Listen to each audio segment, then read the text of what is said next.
We are right now very seasonable to start for most of us. Burlington is actually nice and warm at 35 to start and 29 in Plattsburgh, a little cooler there, 30 in Rutland. Most of us in that 20 and low 30-degree range. There's your quiet morning. Just some clouds rolling in and out. We'll actually have maybe some peaks of sunshine this morning when the sun comes up in the next hour and 15 minutes. But the theme is definitely cloudy this afternoon as this system that's sitting over the Midwest gets a little bit closer to us. That's eventually going to bring us some showers. It's actually a warm front, and as it pushes through the region late tonight, it's going to bring more and more of those showers.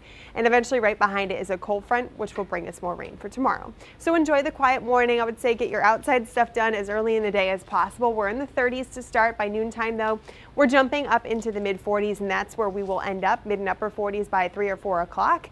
Late tonight, we're going to dip back into the low 40s and eventually the 30s. We have a little bit of a breeze, but it's not bad. I've put those nuisance icons though for the evening hours because of those showers that are moving in.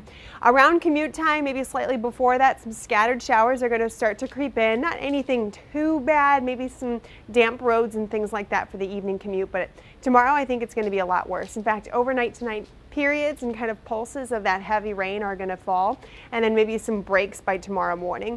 Midday, though, more showers. I mentioned that warm front has a cold front right behind it, and as that cold front pushes through, you're going to have not only the showers and periods of heavy rain pushing east throughout the morning and afternoon, but also a very strong wind that is going to be gusting up maybe near 60 miles per hour. We've got Thursday that's a lot more quiet, still a little bit breezy by then though, even though the sun's coming out, and it's going to be a lot cooler. Here are your wind alerts. A wind watch for most of northern New York, parts of the Champlain Valley, southern Vermont, and a warning for the Seaway Valley. I mentioned those gusts could be up near 60 miles per hour in some localized areas. We could see some power outages, limbs down of trees and things like that. And of course, that comes along with that rain through midday tomorrow. So Wednesday, another nuisance icon. It's going to be windy. We're watching those showers as they push through.